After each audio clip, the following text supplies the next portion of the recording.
અમરેલી જિલ્લાના Chital railway station ખાતે Vande Bharat express ટ્રેનને સ્ટોપ આપવામાં આવતા આજે પ્રથમ વખત અમદાવાદ વેરાવળ વંદે ભારત ટ્રેન પહોંચી હતી। આ ક્ષણને વધાવવા માટે રાજ્યના ઉર્જા મંત્રી કૌશિક વેકરિયા અને સાંસદ ભરત સુતરિયા સહિત મોટી સંખ્યામાં અધિકારીઓ છે તે પણ પહોંચ્યા હતા, લોકો પણ પહોંચ્યા હતા।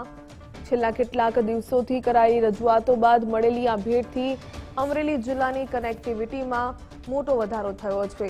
દેશની આધુનિક અને સેમી સુપરફાસ્ટ ટ્રેન શરૂ થવાથી વેપારીઓ, વિદ્યાર્થીઓ અને નોકરિયાતોને અમદાવાદ અને સોમનાથની વચ્ચે મુસાફરી કરવામાં ભારે સરળતા રહેશે। તેમજ નાનકડા ચિતલ ગામનું મહત્વ પણ વધ્યું છે।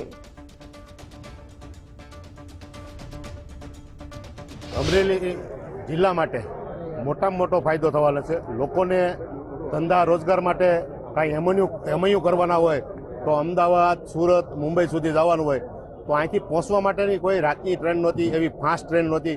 ત્યારે હું ભારત સરકારનો ખૂબ ખૂબ આભાર માનું છું, દેશના વડાપ્રધાન યશસ્વી નરેન્દ્ર મોદી સાહેબ, રેલવે મંત્રી એસવી વિષ્ણુ સાહેબનો, કે અમને એક અમરેલીની અંદર વંદે ભારત જે આપી છે જે ઉત્સાહ જોવા મળી રહ્યો છે। આજે અમરેલી જિલ્લાના શીતલ મુકામે વંદે ભારતનો જ્યારે કેન્દ્ર સરકાર દ્વારા સ્ટોપ આપવામાં આવ્યો છે, દેશના યશસ્વી વડાપ્રધાન આદરણીય મોદી સાહેબનો સહૃદય આભાર માનું છું। સાથોસાથ અમારા સાંસદ આદરણીય ભરતભાઈ સુતરિયાને શુભેચ્છા પણ પાઠવું છું કે ભરતભાઈ જે રીતે કેન્દ્ર સરકારમાં રજૂઆત કરી કે અમરેલી જિલ્લામાં શીતલ મુકામેનો સ્ટોપ આપવામાં આવે, કે વંદે ભારતનો સ્ટોપ એ અમરેલી જિલ્લામાં મળવો એ અમરેલી જિલ્લા માટે સૌભાગ્યની વાત છે।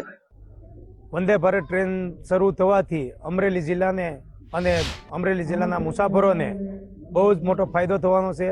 અત્યારના આધુનિક યુગમાં જ્યારે વંદે ભારત ટ્રેન પહેલાં આપણે મીટર ગેજને ટ્રેન ચાલુ હતી, પણ અત્યારથી હવે આપણે વંદે ભારત જેવી જો સવલત મળી હોય તો આ વંદે ભારત ટ્રેન મળવાથી આજે પવિત્ર શ્રાવણ માસના પહેલા સોમવારે વંદે ભારતનું ચિતલ રેલવે સ્ટેશન ઉપર આગમન થઈ રહ્યું હોય તો આ આગમન થવાથી અને વંદે ભારત ટ્રેન મળવાથી અમરેલી જિલ્લાને બહુ મોટો ફાયદો થવા